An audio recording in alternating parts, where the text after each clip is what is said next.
Hi friends, இது உங்க learn with GMK. இன்னைக்கு நாம இந்த வீடியோல பார்க்க போறது TNPSC Group 4 main exam, Group 2, Group 2A preliminary எக்ஸாம்க்கான தமிழ் தான் பார்த்துட்டு இருக்கோம். பகுதி A. அதுல ரெண்டாவது நாள் கிளாஸ் வீடியோ தான் இது. ஸோ ஃபர்ஸ்ட் கிளாஸ்ல நம்ம வகுப்பு 6 ஃபுல்லுமே பொருள் தருக ஃபுல்லாக பார்த்துருந்தோம். இன்னைக்கு வீடியோவில் வகுப்பு 7ல் பாதி பொருள் தருக தான் பார்க்க போகிறோம். ஏன்னா ரொம்ப அதிகமாக இருக்கும், ஒரு 2.5 பேஜஸ்க்கு மேலே வந்துட்டு இருக்குது. ஸோ அதனால் இன்னைக்கு நம்ம ஒரு பாதி பொருள் தருக வந்துட்டு பார்த்துடலாம். ஓகேவா? First one ஊக்கிவிடும். ஊக்கிவிடும் அப்படின்னா ஊக்கப்படுத்தும். அடுத்ததா விரதம். விரதம் அப்படின்னா நோன்பு. குறி, குறிக்கோள். பொழிகிற. பொழிகிற அப்படின்னா தருகின்ற அப்படின்னு அர்த்தம். ஒப்புமை, இணை. முகில், மேகம். அற்புதம் அப்படின்னா வியப்பு. உபகாரி, நல்லா பார்த்துக்கோங்க, உபகாரி அப்படின்னா வள்ளல். கவனி, கவனி அப்படின்னா பேணுதல், பாதுகாப்பு அப்படின்னு சொல்லலாம். ஈன்று அப்படின்னா தந்து. காம்பு, காம்பு அப்படின்னா கிளை அப்படின்னு அர்த்தம். நோட் பண்ணிக்கோங்க, காம்பு அப்படின்னா கிளை, கிளை. கழுத்திட, கழுத்திட அப்படின்னா மகிழ்ந்திட. நச்சரவம் அப்படின்னா விடமுள்ள பாம்பு அப்படிங்கிறது பொருள். விடுதி அப்படின்னா தங்கும் இடம். அடுத்ததா காடு. நேற்று நம்ம 6th வந்து பார்த்தீங்கன்னா மா அப்படிங்கிற வார்த்தைக்கு நிறைய வார்த்தைகள் வந்துட்டு பொருள் தருகளை பார்த்துருப்போம், பொருள் வந்துட்டு நிறைய பார்த்துருப்போம். அதே மாதிரி தான் காடு அப்படிங்கிற வார்த்தைக்கும் நிறைய பொருள்கள் வந்துட்டு இருக்கு.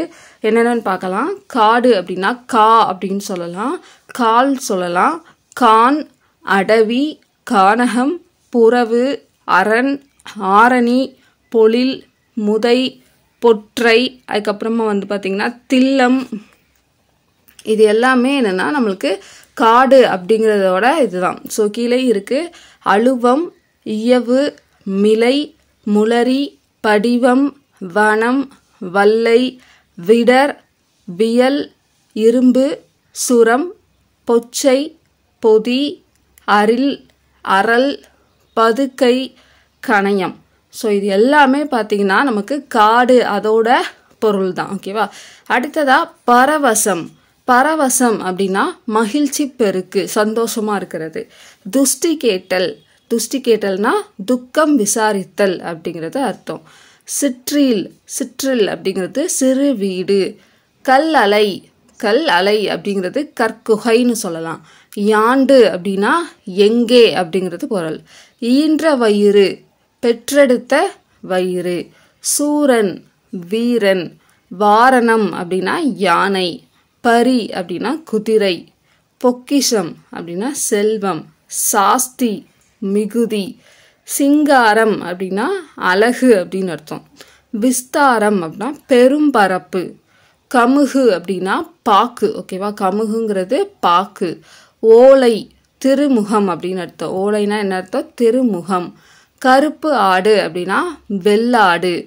விளக்கை அணை அப்படின்னா என்ன அர்த்தம்? விளக்கை குளிரவை அப்படிங்கிறது தான் விளக்கை அணை அப்படின்னு சொல்றோம். மதலை அப்படின்னா தூண் அப்படிங்கிறது பொருள்.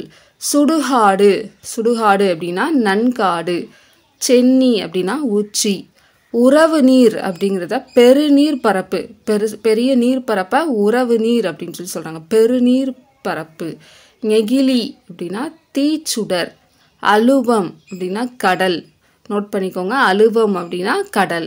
கடல்ங்கிறதுக்கும் நிறையா பொருள் வந்துட்டு இருக்கு, நிறைய வார்த்தைகள் வந்துட்டு இருக்கு. கரையும் அப்படின்னா அலைக்கும். நை அப்படின்னா இழிவு.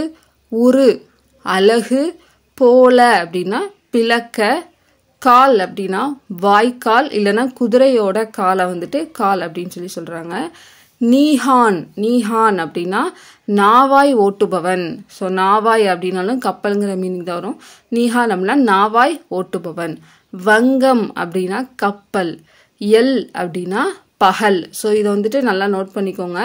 எல் அப்படிங்கிறதோடைய பொருள் தருகவும் கேட்கலாம், இல்லைன்னா எல் அப்படிங்கிறதுக்கு எதிர்ச்சொல் தருகளையும் கேட்கலாம். பகல்ங்கிறது பொருள் தருகளை கேட்கறது, இரவு அப்படிங்கிறது எதிர்ச்சொல்ல வந்துச்சுன்னா அதுக்கான விடை. ஓகேவா?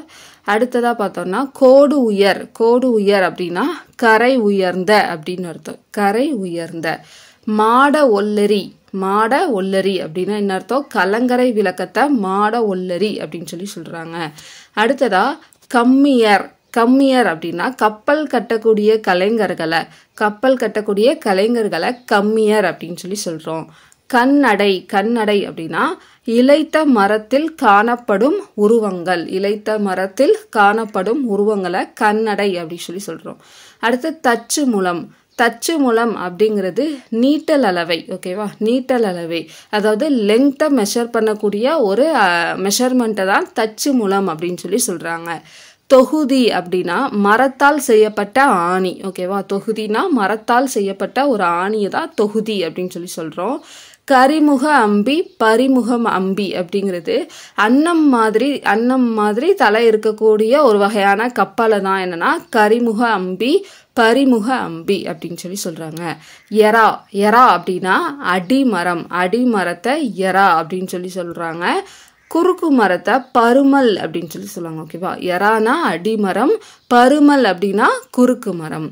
மீஹாமன் அப்படின்னா கப்பலை செலுத்துபவர் அப்படிங்கிறது பொருள். கப்பலை செலுத்துறவங்களை மீஹாமன் அப்படின்னு சொல்லி சொல்லுவாங்க. நம்ம மேலே ஒன்று என்ன பார்த்தோம், நீஹான் அப்படின்னு சொல்லி பார்த்தோம்னு நினைக்கிறேன்.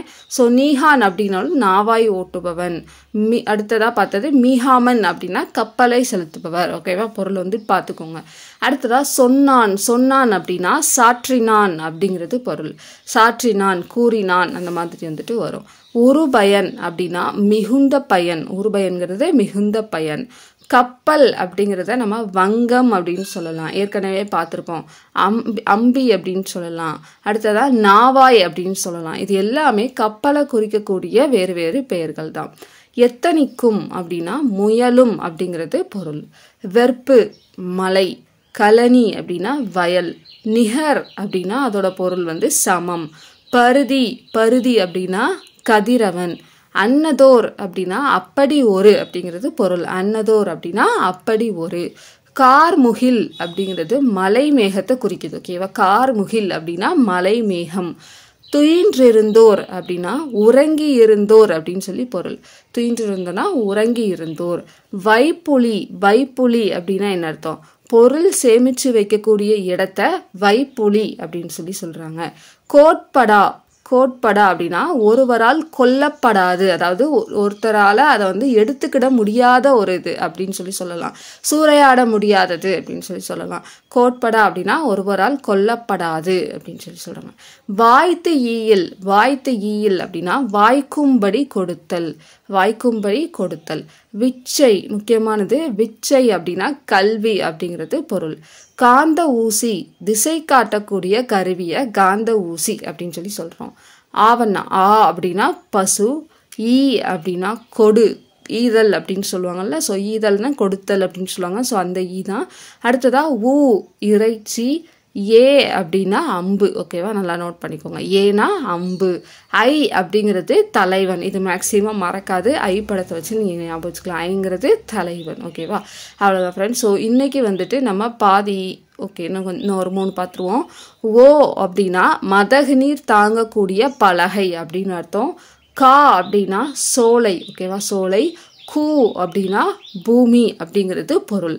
ஸோ இன்னைக்கு நம்ம பாதி பார்த்துட்டோம். ஸோ நாளைக்கு வீடியோவில் அந்த சைடு, அதாவது நம்ம ரைட் சைடு, எனக்கு right side. Okay, so right சைடில் இருக்கிறத ஃபுல்லாக நாளைக்கு நம்ம வீடியோவில் பார்த்துட்டோம் அப்படின்னா பொருள் தருக ஃபுல்லாக கம்ப்ளீட் ஆயிரும். அண்ட் நேற்று ஒரு சிஸ்டர் கமெண்ட் பண்ணியிருந்தீங்க, நான் உங்கள் வீடியோ பார்த்துக்கிட்டே நான் ஹவுஸ் ஒர்க்கெல்லாம் பண்ணிகிட்டு இருப்பேன், எனக்கு ரிவிஷனுக்கு கொஞ்சம் நீங்கள் ப்ரீவியஸ் இயர் கொஸ்டின்ஸ் கொடுத்தா நல்லாயிருக்கும் அப்படிங்கிற மாதிரி கொடுத்துருந்தீங்க. கண்டிப்பாக நம்ம அதை நான் ட்ரை பண்ணி பார்க்குறேன். பட் நம்ம இந்த ஒவ்வொரு வீடியோலையும் கொடுக்க முடியாது. நம்ம பொருள் தருக வகுப்பு 6லேருந்து வகுப்பு 12 நம்ம முடிச்சதுக்கு அப்புறமா பொருள் தருக, நம்ம தமிழில் பொருள் தருக உள்ள ப்ரீவியஸ் இயர் கொஸ்டின்ஸ்லாம் நம்ம பார்க்கலாம். ஓகேவா, ஸோ அந்த மாதிரி பார்த்தா தான் கலெக்டிவாக நீங்கள் 6 to 12 முடிச்சதுக்கு அப்புறமா பார்க்கும்போது நம்மளுக்கு தெரியும். கொஸ்டினில் ப்ரீவியஸ் இயர் கொஸ்டின் எடுத்து வகுப்பு 6ல் உள்ள பொருள் தருகலாம் எது 7 அப்படி பிரிக்கிறது கொஞ்சம் கஷ்டமாக இருக்கும். ஸோ அதனால் நம்ம 6லேருந்து 12 வரை உள்ள பொருள் தருக பார்த்துட்டு அதுக்கப்புறமா நம்ம கொஸ்டினில் உள்ளது பார்க்கலாம். இது மாதிரி உங்களுக்கு ஏதாவது தோணுது, உங்களுடைய சஜஷன் எதுவும் சொல்லணும் அப்படின்னா மறக்காமல் நீங்கள் கமெண்ட்டில் பண்ணுங்கள். அடுத்தடுத்த வீடியோஸ் மிஸ் பண்ணாமல் பார்க்கணும் அப்படிங்கிறவங்க மறக்காமல் சப்ஸ்கிரைப் பண்ணிக்கோங்க. அண்ட் தென் ரொம்பவே முக்கியமானது லைக் தயவு செய்து கொடுங்க. நீங்கள் பார்க்குறவங்கெல்லாம் ஒரு லைக்ஸ் கொடுத்தாலே எனக்கு போதும். ஏன்னா நீங்கள் நிறைய லைக்ஸ் கொடுக்க தான் நிறைய பேத்துக்கு வந்துட்டு அது ரீச் ஆகும். எனக்கும் கொஞ்சம் வந்துட்டு ஓகே நிறைய பேர் பார்க்குறாங்க அப்படிங்கிற ஒரு மோட்டிவேஷனில் அடுத்தடுத்த வீடியோ சீக்கிரமாக பண்ண தோணும். ஸோ கொஞ்சம் அந்த லைக் மட்டும் பார்க்குறவங்க பிடிச்சிருந்தா மட்டும் பண்ணுங்கள். பிடிக்கல நீங்கள் அடுத்த தடவை நான் அந்த சேனலுக்கு வர மாட்டேங்கிறவங்க நீங்கள் பண்ண வேண்டாம். ஸோ உங்களுக்கு பிடிச்சிருக்கு நான் இதை கண்டினியூ பண்ணலான்னு நினைக்கிறேன் அப்படிங்கிறவங்க தயவுசெய்து வந்துட்டு லைக் பண்ணிவிட்டு பாருங்கள். தேங்க்யூ.